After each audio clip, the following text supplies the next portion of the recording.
आज स्वादाटचा वाढदिवस आहे। आज स्वादाटला 4 वर्ष पूर्ण झाली। विद्या, कसा होता हा 4 वर्षाचा प्रवास? नक्कीच खूप आनंदी होता, खूप शिकवणारा होता। पण या प्रवासामध्ये मी एकटी नव्हते, तर माझ्याबरोबर माझे सोबती होते, माझे मिस्टर होते निनाद। तर मला वाटतं आपण त्याला बोलूया आणि आम्ही दोघं मिळून ते जास्त चांगल्या प्रकारात सांगू शकतो। अगदी निनाद, या या या या नमस्कार। नमस्कार। स्वादाटच्या मंचावर विद्याचे सहचर निनाद गोगटे यांचं खूप खूप मनापासून स्वागत। धन्यवाद। निनाद, मी विद्याला तेच म्हटलं की स्वादाटचा हा प्रवास जाणून घ्यायला खूप आवडेल आणि तुमची साथ तिला होतीच। तर कसा होता तुमचा दोघांचा प्रवास? 2020 सगळ्यांना माहिती आहे की लॉकडाऊन मध्ये आपण सगळे अडकलेलो होतो। प्रत्येक जण घरात होता आणि घरात बसून 2 कामं चालू होती माणसाची। एक म्हणजे आपलं ऑफिसचं काम रुटीन आणि दुसरं म्हणजे खाणं। ही 2 गोष्टी लोक अगदी प्रामाणिकपणे करत होते आणि त्यावेळेला जी सुरुवात झाली ती खाण्यापासून झाली। जे स्वादाटचा जो उगम आहे हा त्या खाण्यापासून झालेला आहे। तर सुरुवात अशी होती की 2020 ला जेव्हा सगळेजण घरी होते आणि आमच्या लक्षात आलं की आपल्याकडे जी मुंबईमध्ये एक संस्था आहे की ग्राहक पंचायत, त्याच्यामधून आपल्याकडे काही सामान येत होतं आणि त्यावेळेला आमच्या लक्षात आलं की आपल्याला काही गोष्टी छान करतात, चव आपल्याला आवडते आणि इन बिटवीन कोकणातून जे प्रोडक्ट्स मुंबईला येत होते त्यांच्यामधून आम्ही असा विचार केला की आपण वाय नॉट टू सेल म्हणून सोसायटीतले ग्रुप, बाकीचे मित्रमंडळी म्हणजे मला वाटतं त्यावेळेला आपण कोकणामध्ये जे आपले नातेवाईक आहेत, देवगडला राहणारे जे गोगटेच आहेत, तर त्यांना आपण कॉल केलेला आणि ते म्हणालेले आमच्याकडे काही प्रोडक्ट्स आहेत। म्हणजे सगळ्यात महत्वाचं एक होतं की तो आमरस होता, तो होता, त्याच्याबरोबर लोणची होती आणि कुळीत पीठ वगैरे होतं। तर ते म्हणाले की तुम्ही ते सेल करून बघा, आधी तुम्ही टेस्ट करा, तुम्हाला आवडले तर आम्हाला सुद्धा ते मुंबईला नक्कीच द्यायला आवडतील। आणि आमच्या दोघांचं होतं पहिल्यापासून की कोकणामधल्या प्रोडक्ट्सला मुंबईमध्ये ते म्हणावेत तसे मिळत नाहीत, फार मोजकी दुकानं आहेत की कोकणातले प्रोडक्ट्स मिळतात। तर आम्ही दोघांनी त्यावेळेला कॉल केले आणि आमच्या दोघांचं ठरलं की आपण मागवून बघूया आणि त्याप्रमाणे आम्ही काय म्हणतात पहिली एक लकीली ग्राफिक डिझायनर असल्यामुळे त्याची ऍड डिझाईन केली, व्हॉट्सअपवरती टाकली आणि रिस्पॉन्स कसा येतो, कारण आमच्या दोघांसाठी हे फील्ड नवीन होतं। जरी टेस्ट मी म्हटलं तशी कळत होती पण कधी सेल करायची प्रोडक्टची सवय नव्हती। आणि मग मला वाटतं आपण ती पहिली ऍड काहीतरी ऑगस्टच्या फर्स्ट वीक मध्येच म्हणजे बेसिकली आपण ऍडव्हर्टाइजमेंट ऍज केली फेसबुकवरनं क्रिएटिव्ह पाठवून व्हॉट्सअपवरती हे प्रोडक्ट्स आहेत, so anybody would like to try it out. आणि लकीली आम्हाला चांगला रिस्पॉन्स म्हणजे बिल्डिंग मधल्या फ्रेंड्सने किंवा काही जे सर्कलमध्ये ओळखत होते त्यांनी विचारलं की अगं हे काय, कारण त्यावेळेला बरेच जण फ्री होते व्हॉट्सअपवरती एकमेकांशी, कारण बाहेर पडून आपण बोलू शकत नव्हतो। तर मग तसं त्याच्यामध्ये मला वाटतं 4-5 कस्टमर्स आपले होते ना। आणि त्यावेळी बाहेर जाऊच शकत नव्हतो, त्यामुळे सगळ्यांना घरपोच मिळाला तर खूपच छान।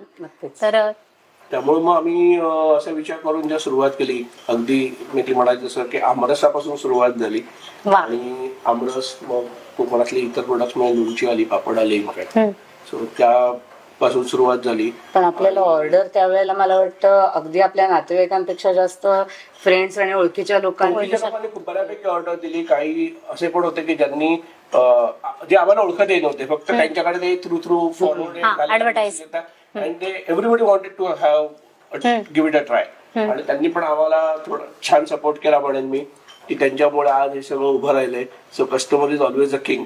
पण तुला आठवत आहे का आपले कोण कोण कस्टमर्स होते? कारण त्याची लिस्ट आता तर मोठी झाली आहे गेल्या 4 वर्षामध्ये। खरंय खरंय, पण सुरुवातीचे कस्टमर डेटाबेस 700च्या वरती कस्टमर्स। सुरुवातीला ते 7 ते 10 होते, 7 ते 10 होते, तिथपासून आता 700 वरती आलोय। म्हणजे त्यामुळे मुद्दाहून नावं घेईन, तळवकर फॅमिली आहे, वेलणकर आहे, अजून आपले कस्टमर्स होते, साठे काकू होत्या आणि बाकीचे मित्रमंडळी तर होतेच। पण बरेच असे होते की अननोन मध्ये तर मी मुद्दाहून म्हणेन की पण आपले पहिले कस्टमर कोण होते ते आय वॉज अबाउट टू से आपण गायतोंडे नाही। अच्छा, अवधूतला मला वाटतं आपण बोलूया दोघे, कारण नक्की नक्की नक्कीच अवधूत आमचा पार्टनर आहे।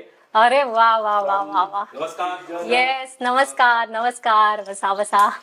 स्वादाटच्या या मंचावर अवधूत गायतोंडे यांचंही खूप खूप मनापासून स्वागत। अवधूत, तुम्ही आताच निनाद आणि विद्याने सांगितलं की तुम्ही पहिले कस्टमर स्वादाटचे, तर कसं कळलं तुम्हाला की स्वादाट आहे आणि आपण तिथनं फूड मागवू शकतो? तर बेसिक असं आलं की मी आणि विद्या दोघंही का 2 बिझनेस वेगळ्या ग्रुपमध्ये, नेटवर्किंग ग्रुपमध्ये होतो. आणि एक मी बेसिकली HR आणि लॉ बॅकग्राऊंडचा आहे. त्या चॅप्टर मध्ये पण एक माझे जे फ्रेंड होते ते त्यांच्या चॅप्टर मध्ये होते, लोकांना ओळखत होते. तर त्यांनी आम्हाला कनेक्ट करून दिलं आणि मग मला सांगितलं की असं असं यांचा बिझनेस आहे, त्यांनी असं काय चालू केलं. तर ग्रॅज्युअली मला कळत गेलं. पण मला सगळ्यात इम्प्रेसिव्ह काय वाटलं माहितीये का, जेव्हा मी ऑर्डर दिली तेव्हा मला डिलिव्हरी मिळायची बेनेलीवरनं किंवा 4 व्हीलर मधनं. त्यावेळी मी म्हटलं की यार चांगला ब्रँड आहे हा, यांच्यावर असोसिएट व्हायला मला आवडेल. सो इव्हेंच्युअली मी थोडं फार काहीतरी ऑर्डर करायचो आणि मलाही बिझनेस करण्याची इच्छा होती. म्हणजे ऍक्च्युली यांना जॉईन करण्याच्या आधी मी कन्सल्टिंग, HR कन्सल्टिंग आणि एक्झिक्युटिव्ह कोचिंग करायचोच. तर त्याच्यामुळे म्हटलं, आणि मला फूडची म्हणजे आधीपासून 8वी मी साधारण 8वी-9वी पासून मी छोट्या मोठ्या गोष्टी किचनमध्ये करत असायचो. माझे आई वडील दोघंही नोकरी करायचे आणि मला काही ना काहीतरी असं नाश्त्याचे आयटम्स त्यावेळेला काही मॅगी वगैरे नव्हतं, त्यामुळे पोहे करा किंवा उपमा करा किंवा असं ऑमलेट करा, हे असे काहीतरी प्रकार करून मी असंच म्हणजे काहीतरी फिडल करायचो किचनमध्ये. आणि ते ग्रॅज्युअली माझं लाइकिंग झालं त्या गोष्टीला. असं म्हणजे मी पॅशन निर्माण झाली त्याच्यासाठी. इन बिटवीन जॉबच्या निमित्ताने अब्रॉड होतो तेव्हा मी एकटाच असायचो तिकडे. तर बॅचलर असल्यामुळे सगळं स्वतःलाच करायला लागायचं. सो ते अजून थोडं स्किल्स माझे होत गेले. आणि त्याच्यानंतर मग हे आल्यानंतर परत over period of time me decide केलं की सॅटर्डे संडे मी किचनचा ताबा घेणार. So it was a good stress buster for me. So eventually over a period of time हे माझं हे पॅशन म्हणा, liking a love for cooking और फूड, हे ग्रॅज्युअली बिल्डअप होत गेलं. म्हणजे माणसं हाताळता आता खाद्यपदार्थ हाताळतायत. त्यामुळे खरंच खूप छान. पण विद्या, मला एक विचारायचं आहे की ते स्वादाट नाव कुठून आलं, तुम्ही ते कसं डिसाईड केलं? ही स्टोरी तुम्ही सांगितलीच नाहीये. स्वादाट, बरोबर, ते पण एक युनिक एकमेवच ना. नावाच्याही आधी आमची जी टॅगलाईन आहे, खाणं ही सुद्धा कला आहे, ही पहिले सुचली होती. आणि नावामध्ये माझं पर्टिक्युलरली होतं की कला किंवा म्हणजे खाद्य कला, म्हणजे पाककला आपण ज्याला म्हणतो. त्यामुळे एनिवे खाद्य याच्यामध्ये कला होतीच. आणि मी स्वतः 17 वर्ष त्या फील्डमध्ये काम केल्यामुळे मला कला किंवा इंग्लिशमध्ये आपण त्याला आर्ट म्हणतो हा शब्द हवा होता. परत खाणं आहे म्हटल्यानंतर त्याच्यामध्ये आपल्याला स्वाद हवं, म्हणजे नॉर्मल कन्झ्युमरला सुद्धा कळलं पाहिजे कुठेतरी ते जेवणाशी रिलेटेड आहे. पण त्यामुळे नाव कळायला, म्हणजे नाव स्वादाट फॉर्म व्हायला बऱ्यापैकी वेळ गेला. टॅगलाईन जवळजवळ 2 महिने तयार होती. मुळात दुकानापर्यंतचा जो पहिला प्रवास होता, ज्यामध्ये अवधूतने असं मेन्शन केलं की मी स्वतः डिलिव्हरीला संध्याकाळी जायचो.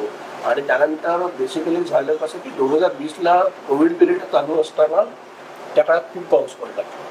त्यामध्ये सगळ्यात जास्त जी वाताहत झाली ती कोकणी माणसाची झाली. त्यामुळे मग आम्ही असा विचार केला की कोकणी माणूस स्वाभिमानी आहे, तो कोणाकडे पैसे मागणार नाही. मग म्हटलं की का आपले पदार्थ आपल्याला लोकांना आवडत आहेत, तर मग यावेळेला दिवाळीचा फराळ आपण तिकडनं मागवायचा का, असा एक डोक्यात विचार आला. पण त्याच्या आधी निनाद, मला वाटतं आपलं कोकणामध्ये रत्नागिरीमध्ये ज्यांच्याशी ओळख झाली, म्हणजे जे मुंबईमध्ये आपल्याला फराळ त्यांनी नंतर दिला, पण त्याच्याही आधी आपण जेव्हा घरातनं जे प्रोडक्ट्स कोकणातनं आणत होतो त्यावेळेला मला नक्की सांगायला आवडेल की योजकचे जे किशोर भिडे सर आहेत त्यांनी आम्हाला भरपूर सपोर्ट केला. म्हणजे मी त्यांना नॉर्मल वेबसाईट वरनं नंबर शोधून त्यांना कॉल केला होता, मला वाटतं, हो ना. आणि त्यांना विचारलं की सर मला असं असं सुरू करायचंय, मी ऑलरेडी कोकणातले प्रोडक्ट्स आणतीये म्हणजे मुंबईच्या मार्केटमध्ये. आणि योजकचे प्रोडक्ट मी टेस्ट केले होते कारण कोकणामध्ये जाणं व्हायचं. तर एक होतं की त्यांची टेस्ट आहे ती कोकणामध्ये बरेच प्रोडक्ट खाल्ल्यानंतर सुद्धा जी प्रॉपर घरची टेस्ट आहे ती खूप त्यांच्या साम्य होतं. तर आम्हाला त्या प्रोडक्टमध्ये म्हणून इंटरेस्ट होता. तर त्यांना सांगितलं, म्हटलं सर मला सुरुवात करायची आहे पण मला अशी कुठलीही प्रोडक्टची कमिटमेंट तुम्हाला देता येणार नाही कारण दुकान नव्हतं त्यावेळी. तर मी जसं प्री ऑर्डर मध्ये येईल त्याप्रमाणे तुम्हाला ऑर्डर देत जाईल, तर तुम्ही मला देऊ शकाल का. तर कुठेतरी आपला जेन्युइननेस असेल तर नक्की देव मार्ग दाखवतो. त्याप्रमाणे त्यांनी मला मुंबईचे जे हे होते त्यांचे डिस्ट्रीब्युटर होते साठी, तर त्यांचा कनेक्ट दिला आणि ते म्हणाले ते तुला गाईड करतील, ते सगळे प्रोडक्ट देतील, त्यांच्याशी तू बोल. आणि त्याप्रमाणे अक्षरशः मी ज्या ज्या ऑर्डर्स घेत होते, म्हणजे मला वाटतं तेव्हा अवधूत पण ऑर्डर देत होता आपल्याला गुळबुंदी लाडू, मार्केटिंगमध्ये सगळ्यांना गुळबुंदी लाडू हा. लॉकडाऊन मध्ये सगळ्यांना गुळकुंडी लाडू वा वा वा वा वा. असं होतं. त्याच्यानंतर कोकम सरबत आणि आंबावडी होती. हा. तर ही एक किंवा दोन पाकिटं जरी ऑर्डर आली तरीही त्यांनी मला त्यावेळेला ती, मी राहते 3ऱ्या मजल्यावर, तिथपर्यंत मला त्यांनी घरपोच डिलिव्हरी दिली होती. त्यामुळे किशोर बेड सरांना मी कधी, म्हणजे माझ्या या जर्नीमध्ये त्यांचा महत्वाचा भाग आहे. Team member. हा. आणि जेव्हा आपण कुठलाही जेव्हा एखाद्या क्षेत्रामध्ये आपण नवीन असतो ना, तेव्हा हाच पाठिंबा आणि हेच प्रोत्साहन, हा विश्वास खूप गरजेचा असतो आणि तो मला वाटतं त्यांनी दाखवला. जसं मगाशी जो आपण विषय म्हणून की आम्ही त्यावेळेला लोकांना आवाहन केलं की आपण यावेळेला कोकणातून फराळ मागवते का कोकणी माणूस काय कोणाची मदत घेणार नाही. आणि त्याला लोकांनी जो प्रतिसाद दिला तो आमच्या अपेक्षेच्या खूप पलीकडला होता. म्हणजे मला मुद्दामून सांगायला आवडेल की तो जो फराळ आम्ही जो कॉम्बो बॉक्स डिझाईन केला 500 रुपये, 700 रुपये आणि 1000 रुपयाचा, तो एक टेम्पो 407चा रत्नागिरीवरून डायरेक्ट गोरेगावला आलेला आणि जवळजवळ 70,000 रुपयाची आमची ती सगळ्यात पहिली मोठी ऑर्डर होती. आणि तो एक सगळ्यात मोठा माइलस्टोन ठरला की जिकडे आम्हाला विचार करायला लागला की नाही आता आपल्याला दुकान आहे. नक्कीच. सो आम्हाला सगळ्यात चांगला प्रतिसाद दिला तो आमच्या कस्टमर्स. त्यांनी एवढी छान ऑर्डर दिलेली की आम्हाला टिंबो ऑर्डर करावा लागला आणि त्याची व्हॅल्युएशन साधारण 70,000 रुपये होतं. आणि त्यावेळेला आम्हाला आमच्या लक्षात आलं की नाही आपल्याला आता लोकांसमोर येणं फार गरजेचं आहे. इतके दिवस आम्ही वर्क फ्रॉम होम करत होतो बिझनेस म्हणून, तर आता आपण पुढे येऊया. आणि वडिलांची कुटुंबाचं हे मिळालं आम्हाला पाठिंबा. ते बाबांना त्यावेळेला म्हणते बाबा एक मला प्रयत्न करून बघू. आणि जेव्हा ती ऑर्डर एक्झिक्यूट झाली तेव्हा त्यांना विश्वास बसला की नाही करू शकतो. They can do it. आणि मग तुमचा प्रवास सगळा चालू झालेला आहे. आणि मग जेव्हा म्हणजे हे सगळं झालं आणि त्याच्यानंतर मग दुकान घेण्याचा विचार कसा काय मनात आला? हा म्हणाला तसंच की त्यावेळेला एक 6 महिने दिवाळी नोव्हेंबर मध्ये वगैरे होती, तोपर्यंत थोडा कॉन्फिडन्स बिल्डअप होत होता की या फील्डमध्ये आपण काम करू शकतो. पण हे दोन्ही जरी आम्ही म्हणत असलो मला खाद्य व्यवसाय सुरू करायचा आहे, तरी इतके वर्ष त्याची बॅकग्राऊंड निनादला पण नव्हती, मला पण नव्हती. तर पण या ऑर्डरमुळे तो कॉन्फिडन्स वाढला आणि म्हटलं की कुठेतरी आपण बाहेर आलो की जे अननोन फुटफॉल, नवीन कस्टमर्स जनरेट होणं हे त्याच्यामुळे होऊ शकतं. मग घरच्यांशी बोललो आणि ते म्हणे तसं आई बाबांनी पाठिंबा दिला, म्हणजे सासू सासऱ्यांनी, आणि माझ्या आई बाबांशी बोलले आणि आम्ही पाहून मला वाटतं 1 फेब्रुवारीला सासू सासऱ्यांची अॅनिव्हर्सरी होती. त्यांची 55वी अॅनिव्हर्सरी त्या दिवशी आम्ही दुकानाचं उद्घाटन. वा वा वा वा. त्यांच्या हस्तेच ते उद्घाटन झालं. मग सुरुवातीला जेव्हा दुकानात कोणते प्रोडक्ट्स होते, मग काय काय होतं आणि त्यानंतर मग तुम्ही कसं वाढवत नेलं ते? 4 वर्षामध्ये खूप बदल झाले. कोकण हाच सगळ्यात पहिला जो की पॉइंट होता अख्ख्या बिझनेस मधला म्हणून म्हणेल की त्याची सुरुवात जसं तिने माझी उल्लेख केला योजकचे प्रोडक्ट्स आहेत, देवगडचे मधुमिलिंग आम्ही नाव घ्यायचं राहिलं नाही, मधुमिलिंगचे प्रोडक्ट्स आहेत, त्याच्यापासून सुरुवात झालेली होतीच. मग त्यांनाच पुन्हा एकदा पहिल्यांदा अप्रोच केलं आणि त्यांचे जे प्रोडक्ट्स आहेत ते शेल्फवर ठेवले. त्या रत्नागिरीवर आमचे ओळखीचे ते जे कोकणातली आपली जी पारंपरिक जे पदार्थ आहेत, त्यामुळे मोदकाचं पीठ असेल, तांदूळाचं पीठ असेल किंवा लाल तांदूळ असेल, हातसडीचे लाल तांदूळ, अनपॉलिश राईस, त्याच्यावर सगळ्यात जास्त सत्व असतात. ती सगळी प्रोडक्ट आम्ही कोकणातून मागवायला सुरुवात केली and we marketing in that way. की त्याच्या मागे सगळ्यात जो पहिला मोठा थॉट होता की आज आपण जेव्हा बाहेर पडतो ते तुम्हाला इडली सांबार मिळतो, वडा सांबार मिळतो, काही ठराविक ठिकाणी महाराष्ट्रीयन पदार्थांचा जर का उल्लेख करायचा आला तर आपल्याला मिसळ कुठेतरी मिळते, तुम्हाला काय मिळत नाही, तुम्हाला हे प्रोडक्ट मिळत नाही.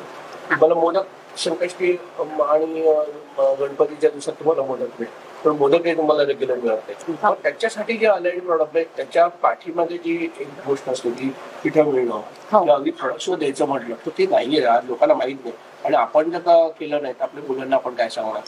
बरोबर. तेव्हापासून तो एक सगळ्यात जो पॉईंट होता की आपले प्रोडक्ट वाईट आहेत का, तर नाही, आपले प्रोडक्ट खूप छान आहेत, त्याच्यावर सगळ्यात चांगली न्यूट्रिशनल व्हॅल्यूज वगैरे सगळं आहे. पण आपली एकच चूक आहे की आपण आपल्या प्रोडक्टला मार्केट करत नाही आणि म्हणून आपण पुढे जात नाही. सो आम्ही तो सगळ्यात पहिला पॉईंट ठरवून आम्ही म्हटलं की कोणीतरी सुरुवात करायची, मग मी करतो. बरोबर. मगाशी योजकचं तू म्हणालीस आणि त्यानंतर तुम्ही जो फराळ सगळ्यांना डिस्ट्रीब्यूट केलात, तर सामाजिक मूल्य जपता जपता म्हणजे जेव्हा कोकणामध्ये खूप अतिवृष्टी झाली तर त्यावेळेला तुम्ही कोकण मधनच सगळे प्रोडक्ट्स मागवलेत, म्हणजे सामाजिक मूल्य तर जपलीत, पण त्याचबरोबर आपले खाद्यपदार्थ आपल्या लोकांपर्यंत पोहोचवण्यासाठी सुद्धा स्वादाट प्रयत्नशील आहे. त्यामुळे खाद्य संस्कृती ही आपली तुम्ही पोहोचवत आहात नवीन पिढीपर्यंत. तर त्यानंतरचा जो प्रवास आहे ऍक्च्युली त्यामध्ये जे अजून काही नवीन आम्हालाही माहित नसलेले ते प्रोडक्ट इंट्रोड्यूस झाले हे अवधूतमुळे झालंय. मी मुद्दामून सांगतो. पण निनाद, मला वाटतं आपण हे पण सांगायला पाहिजे आपल्या स्टोरीमध्ये महत्वाचं की आपण फेब्रुवारीमध्ये तिला जसं सांगितलं की आपण दुकान चालू केलं 1 फेब्रुवारीला, त्याच्यानंतर मला वाटतं एक महिना झाला असेल मला वाटतं आम्ही कोविड आणि आम्हाला करोना पूर्ण घरामध्ये सगळेजण आम्ही करोनाचं हे झालं वाटतं मार्च फर्स्ट वीक आणि मार्च एप्रिल हा आणि मग त्यावेळेला असं होतं की दुकान तर सुरू करून जस्ट हार्डली 1.5 महिना झालाय आणि जवळजवळ करोना म्हटलं की 15 दिवस त्यावेळेला क्वारंटाईन पिरियड तो आपल्याला जपायचा होता. त्यामुळे इतके दिवस दुकान बंद, नवीन दुकान, त्यामुळे ते होतं. तर त्यावेळेला जसं मी म्हटलं ते अवधूत आमचे पहिले कस्टमर होते, तर त्याने सांगितलं तुम्ही टेन्शन घेऊ नका, तुम्ही 2 जण दुकानात येईपर्यंत 15 दिवस मी दुकान सांभाळतो आणि काहीतरी जे असतं कुठेतरी आपल्याला ते काय म्हणतात वेवलेंथ मॅच होते,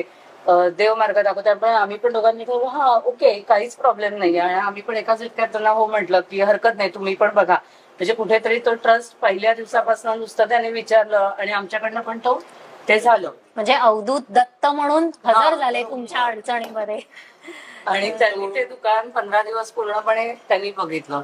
आणि त्यावेळेला मला वाटतं गुढीपाडवा पण होता आणि श्रीखंड आम्रखंडाच्या ऑर्डर घेतलेल्या होत्या आम्ही आणि आम्ही घरात बसलो तर ते एक्झिक्यूट कशा करणार. पण त्यावेळेला त्याने ते पूर्णपणे म्हणजे तुम्ही त्यांना विचारलं की तुम्ही हे करू शकता. त्यानेच मला स्वतःहून म्हणजे कस्टमर जे आमचे होते 15 दिवस मी बाहेर सांभाळतो तोपर्यंत मी गुळमुंदी लाडूच घेतो. त्याच्यामध्ये ठीक आहे चालत असेल तर म्हणजे निनादला विचार, मग तिने विचारल्यामुळे हो म्हणाला. मी आणि आमच्या दोन मुलगा होता अनिश आणि तरले महेश होता, आम्ही तिघांनी मिळून सांभाळलं ते. आणि ती ऑर्डर गुढीपाडव्याचं सगळं एक्झिक्यूट झालं जे काय होते त्या झाल्या आणि 15 दिवसांत परत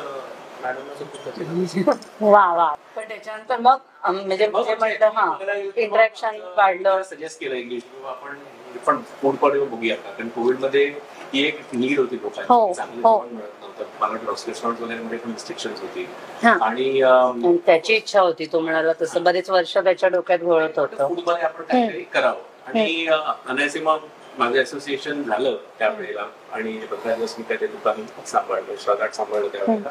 आणि मग मी तिला सजेस्ट केलं. ती त्यावेळेला तशी क्लिअर नव्हती, हो नाही चालू होतं. मग निनादला म्हटलं विचार, निनाद काय म्हणतो बघ. आणि मग आम्ही सुरुवात जेव्हा केली तेव्हा जेव्हा आम्ही आधी आपण किचनला सुरुवात करायची की नाही हे आपलं होतं. मग कशाने सुरुवात करायची, कुठल्या पदार्थ, कारण तो सगळ्या आपल्या काय म्हणतात नॉर्मल कोणालाही मिसळ आवडते तर आपण पहिले मिसळीने सुरुवात करूया. म्हणजे ते नाव पण ठेवलं आम्ही पोटभर रविवार पोटभर सकाळ. वा. कारण तो एक दिवस असतो माणसाला की आठवड्याभर तो दमतो आणि ती एक पोटभर सकाळ झाली पाहिजे. आणि आम्ही पहिला पदार्थ त्यावेळेला जो हा मिसळ म्हटला तो काहीतरी 7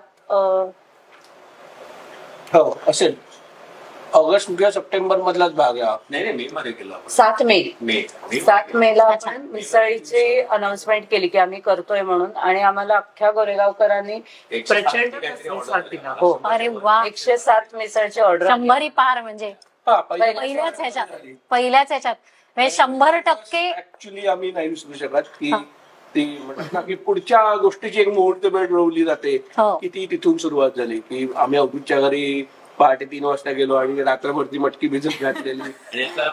पुतण्या पण होता, मोहक तोही होता. आम्ही सगळे मिळून 3 वाजता उठून कुकर लावला 2:30-3ला, बटाटे वगैरे ठेवले आणि आम्हाला त्या कल्पना होती की मटकी किती लागणार आहे. कितीतरी वेळा परत उसळ बनली असेल. आमच्यासाठी मी म्हटलं तसं आम्ही दोघं आणि इनफॅक्ट ते पण कोणी तिघही जण आम्ही कुठल्याही फूड बॅकग्राऊंड मधले नव्हतो. नंबर करणं शक्य 4 माणसं असतील आणि जर 6 झाली तर आपण एक मॅनेज करू शकतो काहीतरी. 107 मिसळला किती मटकी वापरायची याचे अंदाज त्यावेळेला नव्हते. नंतर मग हळू आम्ही विचार करायला लागलो की आपण आता डब्याची सुरुवात करायची का. तुम्हाला कोणतरी कोविड पेशंट होता, त्यांनी आम्हाला विचारलं फर्स्ट कस्टमर पहिल्या नाही, रवी सिंगच्या आधी त्यांना करोना पेशंट त्यांनी होते ते. आम्हाला अप्रोच केले आणि मग आम्ही विचार केला की ठीक आहे स्टार्ट करू आपण विचार करतोच होतं हे नवीन आहे त्यामुळे आलंय आपल्याला. एक्सपिरियन्स नाही आहे. So let's हो. start. मग तसं मग अर्धा तिच्याकडे केलं जायचं, अर्धा माझ्या किचन मध्ये मी बनवायचो आणि मग ते कंपाईल करून आम्ही तो डबा करायचो. आणि मग असे आमचे सुरुवातीला आणि जायला हा. सुरुवात झाली. म्हणजे मजा मजा, सगळीच मजा मजा आणि एकीकडे एक हो. अनुभव संपन्न सुद्धा. आणि मग छान मिळाले, नो डाऊट. म्हणजे त्याच्यानंतरची स्टेप म्हणजे केटरिंगची ऑर्डर. पहिली केटरिंग ते 2 महिने झाल्यानंतर हा म्हणजे डब्यांचं आसपास काहीतरी आली होती आपल्याला. तोपर्यंत तुम्ही डबे सुरू केले होते. हा, मग डबे आम्ही थोडे इन्क्वायरी मधून घेत होते. दिवसाच्या 8 ते 10 डब्यापासून सुरुवात झाली. म्हणजे पहिली ऑर्डर आल्यानंतर जेव्हा लोकांना कळायला 8-10 डबे सुरुवात पण झाली. त्यावेळेला तेच होतं की ते करोनाचा पिरियड चालू असल्यामुळे लोकांना घरी नेऊन बाया द्यायचं. घरी येत नव्हत्या कुकिंगच्या, त्याच्यामुळे तो प्रश्नच होता की मिळणार कुठे. आणि मग घरगुती जेवण लोक शोधात होते, त्यामुळे कोणी पेशंट आहेत किंवा एकमेकांच्या रेफरन्सने हा म्हणत असे एक आम्ही 7-8 डबे करायला लागलो होतो. पण आमचं अजून एक होतं की सिनियर सिटीजन आणि कोणी आजारी वगैरे असेल हे अजूनही आम्ही ते पाळतो की, आणि अजून पुढेही जाताना ते आम्ही ते लक्षात ठेवणार आणि आम्ही ते एक्झिक्यूट करताना लक्षात ठेवणार की कोणी सिनियर सिटीजन आजारी किंवा कोणी असं काही असेल तर आम्ही त्याला कधीच नाही म्हणत नाही. म्हणजे सांगू नये पण हो. बंद केलं, सगळे किचन वगैरे बंद केल्यानंतर मला एक ऑर्डर आली होती की ऍडमिट झालंय हॉस्पिटलमध्ये आणि मुलगी आणि ठाण्यावर नाही तर दूधसागरला. हे केलं आम्ही घरी जाऊन माझ्याकडे गेलो होतो म्हणून खिचडी आणि त्यानंतर तुम्हाला डाळीची खिचडी आणि ताकाची कढी चालेल का, जाऊन आम्ही माझ्याकडे बनवली आणि रात्री 10-10:30 त्यांना दिली. आज सगळ्यात आमचे कस्टमर आहेत. वा. आपल्या स्टाफने पण त्यावेळेला आपल्या त्यांच्याशिवाय आम्ही नाही पुढे जाऊ शकलो. खरंय खरंय. मी जे म्हणत होतो पहिली ऑर्डर जी केटरिंगची आम्हाला आली, आम्हाला काहीच पत्ता नव्हता काय करायचं. केटरिंग काय हा शब्द मोठा होता जिथे. मी आणि ती त्यांच्याकडे गेलो वही वगैरे घेऊन आणि मला वाटतं ते पांडुरंगवाडीतलेच कस्टमर होते आपले, ज्यांनी इन्क्वायरी आपल्याला केली होती. तर त्यांच्याकडे गेलो, लिहून वगैरे काढला आणि बाहेर आल्यावर आता कसं करायचं. पण ते म्हणतात ना की तुमची जर इच्छाशक्ती असेल तर ऑटोमॅटिकली आम्हालाही तो एक्सपिरियन्स आलेला आहे की योग्य ती माणसं, योग्य ते म्हणजे मला वाईफ्स म्हणा जागा, हे आम्हाला सगळं समजून नाही जातं. हे तर आम्ही खूप अनुभवलंय म्हणजे स्वादाच्या प्रवासात. आजही म्हणजे देवाचे आशीर्वाद, थोरा मोठ्यांचे आशीर्वाद पाठीशी आहेत. तुमची इच्छाशक्ती तर आहेच. अदृश्य शक्ती. हो. आणि त्याच्यामुळे आम्ही सगळे, तुमचे सगळे कस्टमर ते सुख अनुभवतायत. म्हणजे खमंगवाणी तुम्ही जर का दुकानात येऊन बघितली असेल तर तो आम्हाला एक मिळालेला आत्तापर्यंत सगळ्यात उत्तम फीडबॅक आहे की एक कस्टमर आहे त्यांनी खमंगवाणी आमच्या आयडी लिहून काढलेली आहे 5 कडव्याची. नक्कीच. आणि त्याच्यातलं ते मला वाटतं आपल्या जर्नीचे साक्षीदार पण आहेत, ते आपले कस्टमर आहेत ते सुरुवातीच. पहिल्या दुकानात त्यांनी फक्त त्या लोगो बघून आलेला की हे वेगळं दुकान आहे आपण जाऊया. हो. दॅट वॉज द केस. आणि ती ऑर्डर झाली मला वाटतं नंतर ऑगस्ट मध्ये आपण किचन. हा, मग आम्हाला की झालं की कारण कसं होतं हे सगळं करताना थोडस कुठेतरी घर डिस्टर्ब होतं नाही म्हटलं तरी. मग आम्ही त्यावेळेला विचार केला की आता आपण एक किचन स्पेस वेगळी घेऊया आणि तिथे या गोष्टी, कारण कामालाच कुठल्या बाया ठेवायच्या आहेत तर आपल्याला एक वेगळी जागा पाहिजे, तिथे इंडिपेंडेंट आपण करू शकतो. आणि मग ऑगस्ट मध्ये आपण किचन 1 ऑगस्टला किचन म्हणजे 21 मध्ये आम्ही दुकान चालू केलं 1 फेब्रुवारी 2021 ला आणि ऑगस्ट 21 चालू केलं. तेव्हापासून घोडदळ चालूच आहे. पण मग तेव्हा सुरुवातीला नाश्ता आणि दुपारचं जेवण एवढंच होतं का सुरुवातीच्या वेळेस? सुरुवातीला नाश्ता मला वाटतं फक्त रविवार देत होतो. अच्छा, पोटभर सकाळी या कन्सेप्ट. ओके. आणि चालू केलं, टिफिन चालू केलं, मग 1 पॉट मील चालू केलं, मग रात्रीचं पण जेवण आम्ही थोडं बहुत चालू केलेलं. फ्रायडे डिनर करू. आणि दुकानाचा सपोर्ट असल्यामुळे लोकांची इंटरॅक्शन रेग्युलर बेसिसवरती होत होतं. तसं आपण म्हणतो फेस व्हॅल्यू महत्वाची आहे किती म्हटलं तरी. तुम्ही दरवेळेला बॅकएंडला राहून चालणार नाही. तुमचं जर का अस्तित्व जर का हवं असेल तर तुम्हाला कुठेतरी समोर यायला हवं. कारण लोकांसमोर आलो म्हणूनच नवीन नवीन लोक कनेक्ट होत गेली, आज सुद्धा होत आहेत. ते त्याच्यामुळेच आहे. बरोबर. आणि पदार्थ जे स्वादार्ट मध्ये म्हणजे विद्याच्या स्टेटसला मंडळी तुम्ही बघत असाल, आता तर स्वादार्टचं नाव गोरेगावात झालेलं आहे, तर असे वेगवेगळे नवीन नवीन पदार्थ असतात. तर मला तेच विचारायचंय चांगलं की ते कसे काय आणत गेलात तुम्ही? आमचा एक असा दृष्टिकोन आहे की जे नॉर्मली काही पदार्थ सगळीकडे मिळतात, वडे, समोसे, टिपिकल पोळी भाजी केंद्रामध्ये, पण अशा काही पारंपरिक जे काही डिशेस आहेत तुमच्या कोकण बेल्टच्या म्हणा किंवा मोहन सारस्वत टाईप हो. ज्या डिशेस आहेत कुझिनच्या, त्या आम्ही, आणि आपली इकडची जी कम्युनिटी आहे त्याच्यामध्ये पण टिपिकली ब्राह्मण, सारस्वत, कुडाळ देशकरी कम्युनिटी हो. जास्ती आहे हो. गोरेगावात. हो. तर त्याच्यामुळे ह्या डिशेस पण लोकांनी लगेचच्या लगेच ऍक्सेप्ट केल्या.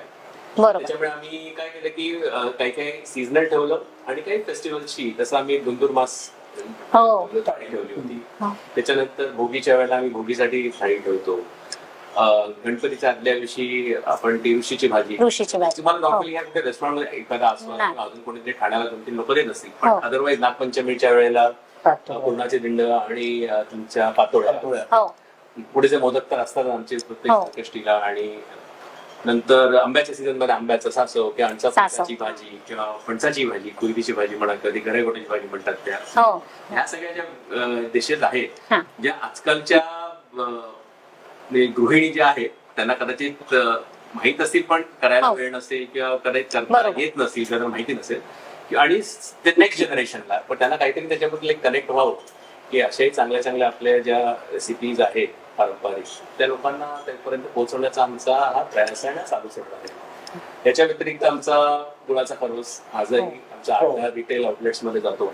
हो. पुरणपोळी आमची खूप छान आहे. काल आम्ही याच्यावर टाकलेला आहे, काल आजच टाकलेला आहे तो रिव्ह्यू, खूप कस्टमर्सचा आलेला, आणि असे अधिक अनेक रिव्ह्यू आलेले आहेत. त्याच्यानंतर आमची लोणची जी आम्ही ही बनवतो ऍक्च्युली, तर ती ताजी वा. लोणची कैरीची पुढे प्रिझर्वेटिव्ह हो. ते तर लेमन आहे, त्याच्यानंतर कैरीचं टप्पू होतं. हो. असे काही काही डिफरंट वेगवेगळ्या प्रकारचे जे आम्ही लोणची वगैरे बनवतो, ही सगळी एवढी हिट आहेत की आम्ही अनाऊन्स केल्या लगेच ते सोल्ड आउट लगेच बुक होतं. म्हणजे प्री बुकिंग आवश्यक आहे. हा. आहे तो प्री ऑर्डर आणि प्री पेमेंट, हे आम्ही एक आमचं प्रिन्सिपल ठेवलेलं आहे. त्याच्यासाठी कारण असं आहे की म्हणजे फूडसाठी म्हणा किंवा आमच्या ड्राय प्रोडक्टसाठी म्हणा, वेस्टेज कमी होतं. हो. कारण अदरवाईज तो जो हा हिडन जो लॉस आहे, हा कोणाला वेस्टेजचा हो. दिसू शकत नाही. हो. खरंय, अगदी खरंय. म्हणजे फूडच्या बाबतीत असेल, जेवणाच्या म्हणा, नाश्त्याच्या म्हणा, किंवा जे काही जे स्नॅक जे पदार्थ आहेत त्याच्या बाबतीत, किंवा हे देखील जे ड्राय प्रोडक्ट्स आहेत, त्यामुळे आम्ही प्रिफर करतो. ऑफकोर्स एक्स्ट्रा बनवलेलं असेल, काही गोष्टी असेल, लाडू आम्ही बनवतो, लाडू असतात आमच्याकडे शोकेस मध्ये. हो.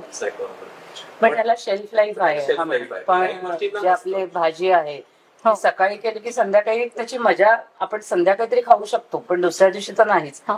त्यामुळे हा म्हणा जसं प्री ऑर्डरला आमचा आग्रह आहे.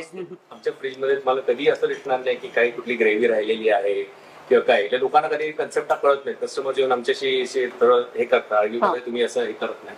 तर आमचं बाकीच्या रेस्टॉरंट वगैरे सारखं नसतं. दररोज फ्रेश बनतं, दररोज फ्रेश विकतो, दॅट्स इट. खरं. असेल तर आम्ही थोडंफार असेल तर आमच्या घरी जातो, आम्ही तेच खातो. आणि घरचे पण तुमचे मालक इथे जेवतात. ते आम्हीच करतो. त्यामुळे ते आमचा जो प्रयास आहे हा तसाच आहे की लोकांपर्यंत पौष्टिक सकसडी सगळं असं पोचावं, आणि ते पोचताय. आणि आज अजूनही मला आनंद होतो सांगायला की बोरिवली ते अंधेरी पर्यंत माझं जेवण जातं. रेग्युलर जेवण मागवणारी लोक म्हणजे अन्न असतं ते मला वाटतं 150 रुपयाचं, आणि त्याच्यावरती जवळजवळ 70-80 रुपये डिलिव्हरी चार्जेस मागवणारी लोक आहेत. अच्छा. ओके. सो ते आहे. त्याच्यामुळे आम्हाला ही जी काही रीच आहे, ऑफकोर्स सोशल मीडिया एफर्ट्स आहेत, मेहनत वगैरे, त्याच्यामध्ये ते दोघे ब्रँडिंग वगैरे बघतात आपलं, त्यामुळे ते एफर्ट्स तर आहेच त्याच्यामध्ये. पण आमचे जे कनेक्ट्स आहेत की आज तुम्ही एक्सपिरियन्स केलं आमचं फूड, तर तुम्ही अजून 4 लोकांना सांगता, असं आमचं हे नेटवर्क. ती मजा सांग ना की आपल्याला तर आणि म्हणजे काय, आम्ही जसे फॅमिली डॉक्टर असतात तसे आम्ही फॅमिली केटरर आहोत काही फॅमिली. म्हणजे आम्हाला त्यांच्या फंक्शन मध्ये आमची ओळख अशीच करून दिलेली आहे. त्यांनी ते लोक जे आमचे कस्टमर्स आहेत ते आमच्याशिवाय दुसरीकडे कुठे जात नाही.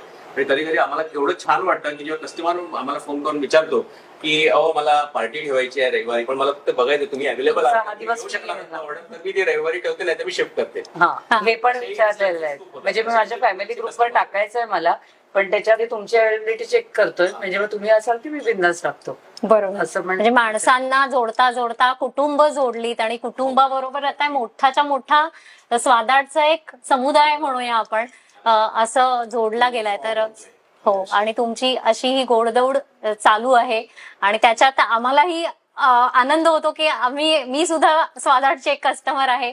तर त्यामुळे खरंच खूप मजा येते. गोष्ट सांगायला आवडेल की आज तू म्हण किंवा विद्या सुद्धा म्हण किंवा आज इतरही मुंबईमध्ये स्पेशली मेट्रो सिटीचा प्रभाव की 90% बायका आता गृहिणी राहिलेल्या नाहीत तर त्या वर्किंग आहेत. त्यामुळे घराबरोबर नोकरीबरोबर त्यांना घरही सांभाळायला लागतो आणि त्या बाईची जी ससे होलपट होते या पिरियड मध्ये ती फार वाईट असते. मग त्यांना घरात येऊन जर काही करायचं म्हटलं आणि बऱ्याच वेळेला असं होतं की कधी कधी एखादी वस्तू आपल्याकडनं मिसआउट झालेली असते कितीही प्लॅनिंग केलं तरी. मग त्यामध्ये त्यांना पूरक असे काही प्रोडक्ट्स आपल्याला आणता येतील का ह्याचा मी पहिला विचार केला आत्ताच्या काळात. त्याच्यामध्ये अगदी छोट्या छोट्या गोष्टी असतात की जी ज्या वेळ काढू असतात. मी नारळ खवडणं, नारळ फोडायचा आणि तो खवडायचा कारण ते झाल्याशिवाय तुम्ही जेवण नाही करू शकत पुढचं. मी त्याच्यापासून सुद्धा सुरुवात केलेली आहे.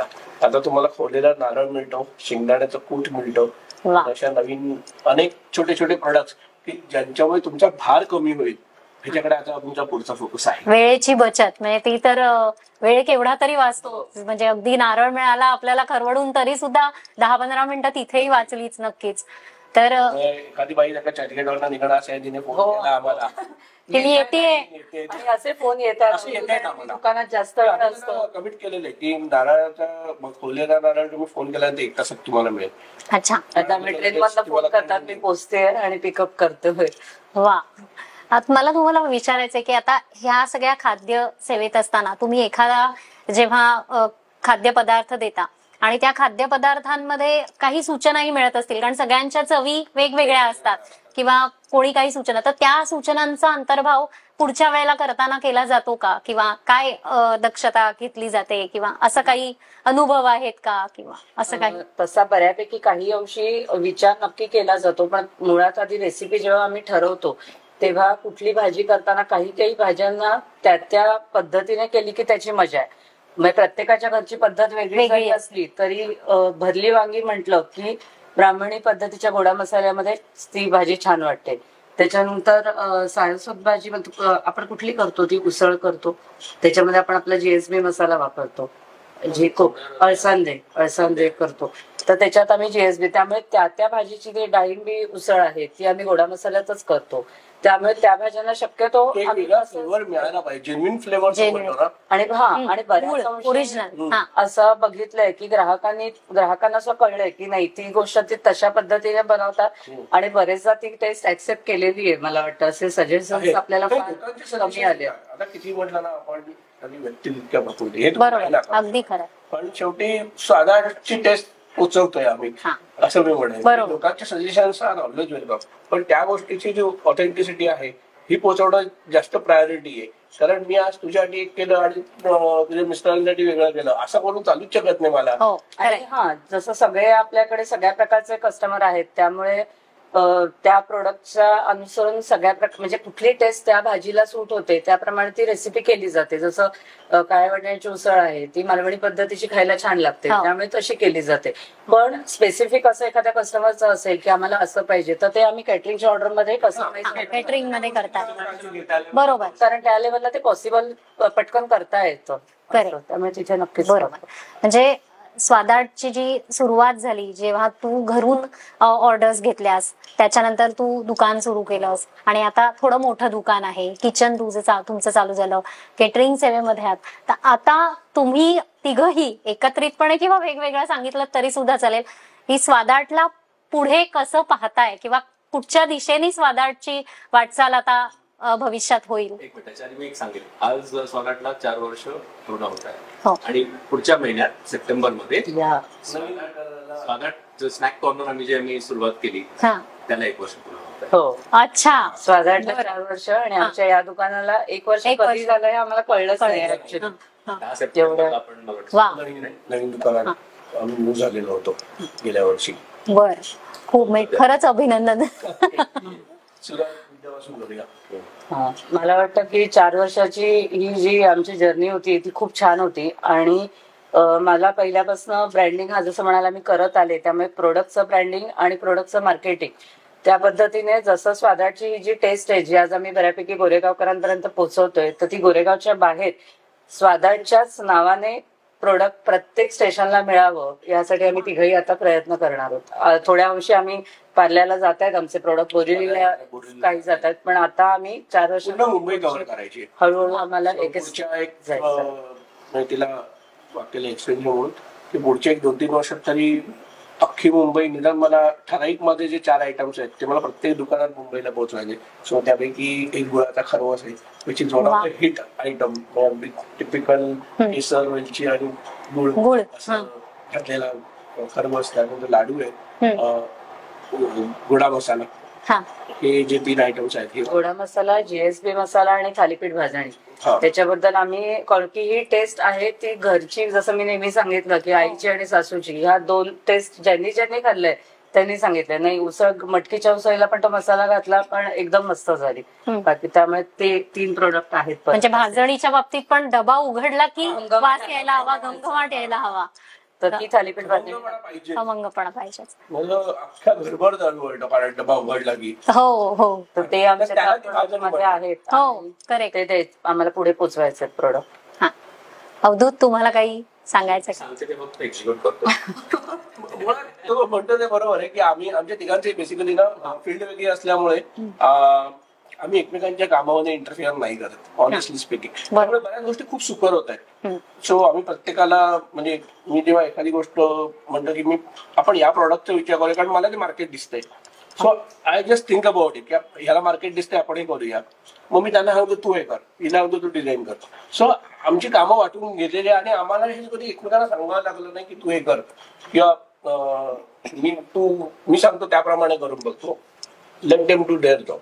आणि आता आधी आमचं level of understanding in terms of लोकांना काही क्वालिटी द्यायची आहे किंवा जे अगदी पॅकेजिंग, डिझायनिंग किंवा अगदी ज्याच्याकडे लोकांकडनं काही पोचण्याकरता सोशल मीडिया म्हणा, आमचं सगळ्यांचं तिघांचं understanding on the same page म्हणायला गेलं.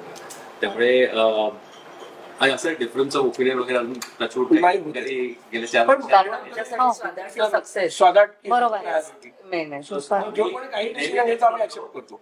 तर आम्ही नेहमी तेच म्हणतो की none of us are bigger than Swadaat. मग तिथे तसंच असलं पाहिजे. आमचं असं नाहीये, पण आम्ही एवढं फायनली एक लक्षात ठेवतो की is it going to help Swadaat, then we should go ahead. बरोबर. So none of us, even though ते फाउंडर्स म्हणा, पार्टनर्स म्हणा, whatever roles we are playing आता सध्या, पण हे आमचं एक सिम्पल प्रिन्सिपल आहे की तिघं इंडिव्हिज्युअली और एकत्रित we are not bigger than Swadaat is bigger than all of us. म्हणजे विद्याने सुरू केलेला हा जो प्रवास आहे त्याला अवधूत आणि निनाद यांची साथ मिळाली आणि त्यानंतर हा 4 वर्षाचा प्रवास आपण सगळ्या गोरेगावकरांनी अनुभवलाच आहे आणि तो त्याची उत्तरोत्तर प्रगतीच होत आहे.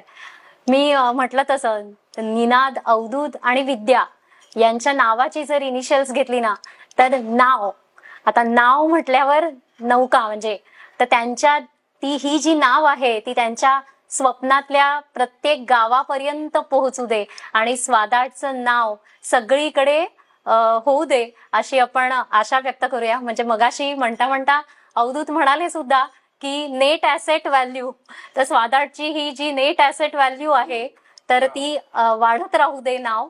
आणि नवीन इनोव्हेटिव्ह स्नॅक्सचा आस्वाद घेण्यासाठी कधी माहितीये का मंडळी, सकाळपासून संध्याकाळपर्यंत नवनवीन पदार्थांचा आस्वाद घेण्यासाठी तुम्ही स्वादाटच्या दुकानाला, स्नॅक्स कॉर्नरला जरूर भेट द्या. आणि कुठे? अच्छा, कुठे म्हणजे काय, गोरेगाव पूर्वेला सन्मित्र शाळेच्या समोर स्वादाट स्नॅक्स कॉर्नर आहे, तर तिथे तुम्ही नक्की या. आम्ही तुमची वाट पाहतोय. धन्यवाद.